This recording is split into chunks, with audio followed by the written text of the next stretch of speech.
आमची जी हॅपीनेस आहे ती आम्हाला दसऱ्याला डिलिव्हर्ड होणार आहे. दसऱ्याच्या शुभ मुहूर्तावर 12 ऑक्टोबरला जे आहे ते बेबी आमच्या हातामध्ये राहील आणि ती आमच्यासाठी सगळ्यात आनंदाचा क्षण राहील. बिलकुल. आणि अशा पद्धतीने जे आहे ते आम्ही दसरा जो आहे तो सेलिब्रेट करू आणि आम्ही त्या दिवशी finally officially Maugham and dad बनणार आहे.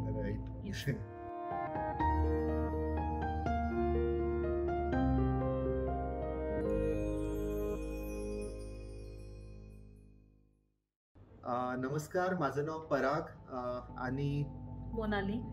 तर आमची जर्नी जवळपास 3 वर्ष आधी सुरू झाली. आय थिंक 2022 ला, एप्रिल 2022.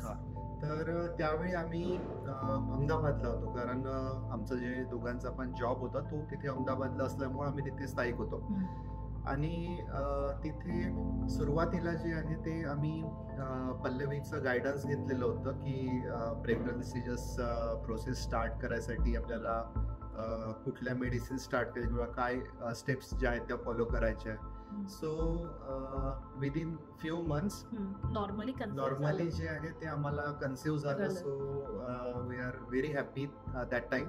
आणि त्यानंतर लगेच आपल्याला एक जो फर्स्ट स्कॅन येतो, तर त्या स्कॅनमध्ये आम्ही डॉक्टरकडे गेलो आणि तिथल्या डॉक्टरनी जे आहे ते चेकअप केल्यानंतर त्यांना तिथे एम्ब्रिओ जो आहे तो युटेरसमध्ये फाइंड आउट व्हायला डिफिकल्टी. ते सेड की तुमची पॉझिटिव्ह आहे तुमची प्रेग्नन्सी, बिकॉज बीटा HCG ची व्हॅल्यू इन्क्रीज झाली होती, बट त्यामध्ये त्यांना प्रेग्नन्सी युटेरसमध्ये सापडत नव्हती. सो आम्ही दुसऱ्या डॉक्टरांना कन्सल्ट केला की एकदा तुम्ही चेक करा, तुम्ही स्कॅनिंग करा. आणि मग मी त्यावेळेस त्यांना बोलले होते की मे बी ती देअर इज अ ट्विस्ट. त्यानंतर आम्हाला थोडा धक्का बसला, कारण आम्हाला समजलं की जी प्रेग्नन्सी आहे ती युटेरस मध्ये नसून ती ट्यूब मध्ये ग्रो होते. इक्टोपिक प्रेग्नन्सी आम्हाला तेव्हा पहिल्यांदाच कळलं की ही डेंजर असते आणि त्यामध्ये लाईफ थ्रेटनिंग जे आहे ते कन्सर्न आहे. सो त्यामुळं मग आम्ही थोडं घाबरलो आणि पल्लवीला पुन्हा कॉन्टॅक्ट केला आणि तिला वाया कॉल आम्ही कन्सर्न करून तिला विचारलं की असं असं डॉक्टर, अहमदाबादचे डॉक्टर म्हणतायत, सो काय आपण ऍक्शन करायला पाहिजे. सो शी सेड की बाबा नाही, आपल्याला ते जसं म्हणतात आपल्याला लॅप्रोस्कोपी परफॉर्म करावं लागेल. आणि तिला मी सगळ्या डिटेल्स माझ्या सेंड केलं, तर तिने यस म्हटलं आणि आफ्टर दॅट आम्ही प्रोसेड केलं. लगेच आमची म्हणजे माझी लॅप्रोस्कोपी झाली 2022ला. त्यानंतर मग जवळपास 6 ते 7 महिने जे आहेत ते as per suggestion. So we take a break. आणि आफ्टर दॅट आमचं जे शिफ्टिंग आहे, ट्रान्सफर आहे, ते इथे पुण्याला जे आहे ते झालं दोघांचं पण. आणि या केसमध्ये मग आम्ही इथं आल्यानंतर आमचं जे स्टे आहे तो ॲक्च्युली खराडीला होता. आणि खराडी केअर पासून जवळपास 25-30 किलोमीटरचा आम्ही फर्स्ट प्रेफरन्स दिला की जवळचं हॉस्पिटल एकदा बघू. बट तिथे एक फेमस हॉस्पिटल आहे जवळ. तिथे गेल्यानंतर आम्हाला कळलं की तुम्हाला डॉक्टरांनी आम्हाला सजेस्ट केलं की तुम्हाला ही प्रोसेस करावं लागेल, ती प्रोसेस करावं लागेल, हे करावं लागेल, ते करा. सो म्हणजे फेमस डॉक्टर असून सुद्धा त्यांनी आम्हाला जरा घाबरवलं की नाही, तुमचं वय खूप जास्ती झालेलं आहे, तुम्ही कन्सिव्हच करू शकत नाही, तुम्हाला फार क्रिटिकल आहे. सो आम्ही जरा थोडं दोघं पण घाबरलो.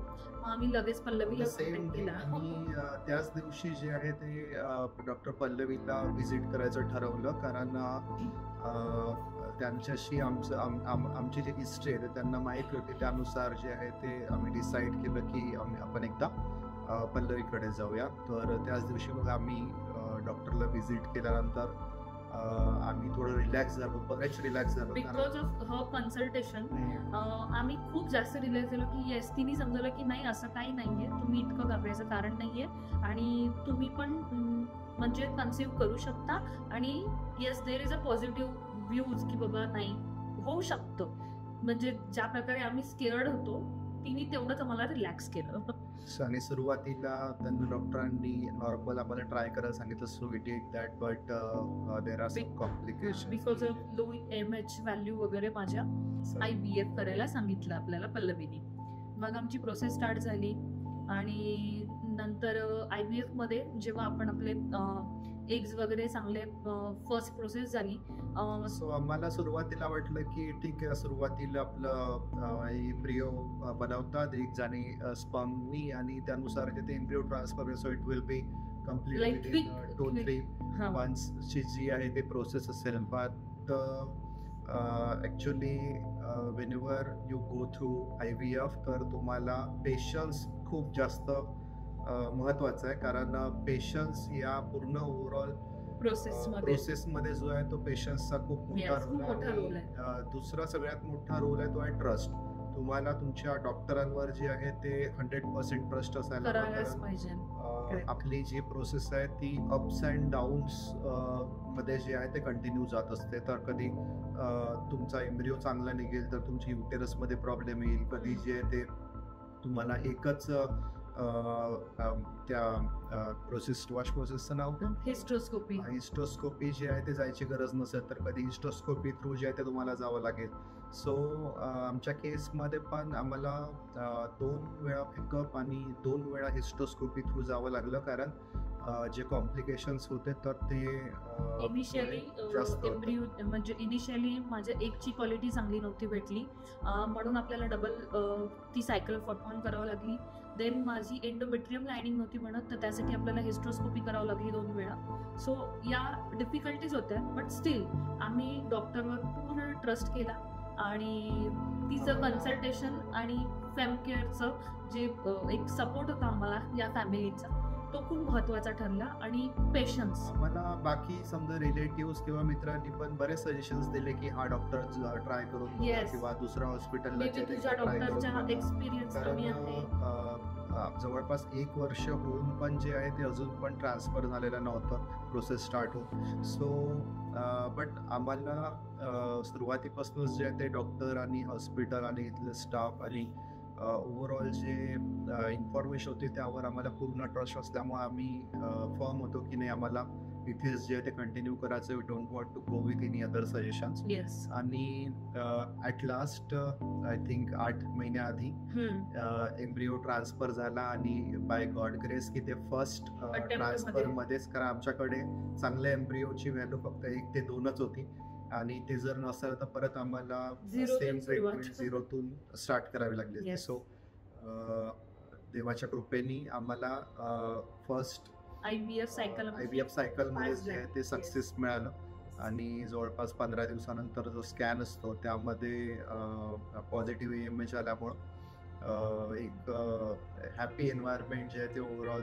म्हणजे ज्यासाठी आम्ही 3 वर्षापासून जवळपास आम्ही स्ट्रगल करत होतो, सो ती आता म्हणजे आम्हाला त्याचे रिझल्ट चांगले भेटले आम्हाला. बरोबर. सो आणि द लास्ट कन्क्लुजन इज की आता सध्या तरी 8 महिने प्रेग्नन्सी झाले की आणि everything is well and good. आता जस्ट आम्ही स्कॅन करून पण आलेलो आहे. सो डॉक्टरने आम्हाला सजेस्ट केलं आहे की everything is going in a smooth direction right now आणि डिलिव्हरीपर्यंत पण सध्या काही म्हणजे धोका नसलेला त्यांनी कळवलं. सो ओव्हरऑल कन्क्लुजन आमचं हेच राहील यामध्ये की सुरुवातीला तुम्हाला स्वतःचं डिसिजन न घेता एकदा डॉक्टरांची कन्सल्ट करून त्यांचं जे मत आहे ते घेणं आवश्यक आहे, कारण आपल्याला बाहेरून गोष्टी माहिती आहे, पण इंटरनली काय चेंजेस आहेत किंवा बॉडीमध्ये काय त्यामध्ये चेंजेस होत आहेत, या गोष्टी आपल्याला सहसा आपण जज करतो, पण ते कंडिशन्स जे ते डॉक्टर आपल्याला सांगू शकतात, बेस्ट वेनी तुम्हाला सांगू शकतात. आणि तुम्हाला तुमच्या डॉक्टरवर म्हणजे ट्रस्ट करणं सगळ्यात इम्पॉर्टंट आहे. राईट. असं आमच्या दोघांना पण वाटतं. ट्रस्ट आणि पेशन्स या 2 गोष्टी तरी आम्ही यातनं शिकलेलो आहे की या 2 गोष्टी तुमच्याकडे असायलाच पाहिजे जेव्हा तुम्ही या ट्रीटमेंट करता. ऑफकोर्स की थोडं एक्सपेन्सिव्ह राहतं, कारण ओव्हरऑल ट्रीटमेंट, मेडिसिन, डॉक्टर आणि हॉस्पिटलला खर्च जो आहे तो नेहमी जास्तच असेल, पण if you want a baby so त्यासाठी तुम्हाला तो एक्सपेन्स जो आहे तो बिअर करावा लागेल. So that's all from our end, and Yes. right now we are very happy. Happy parents. That to be. Thank you Thank you. Pallavi, thank you Same here. Thank you, staff. Thank you. Yes.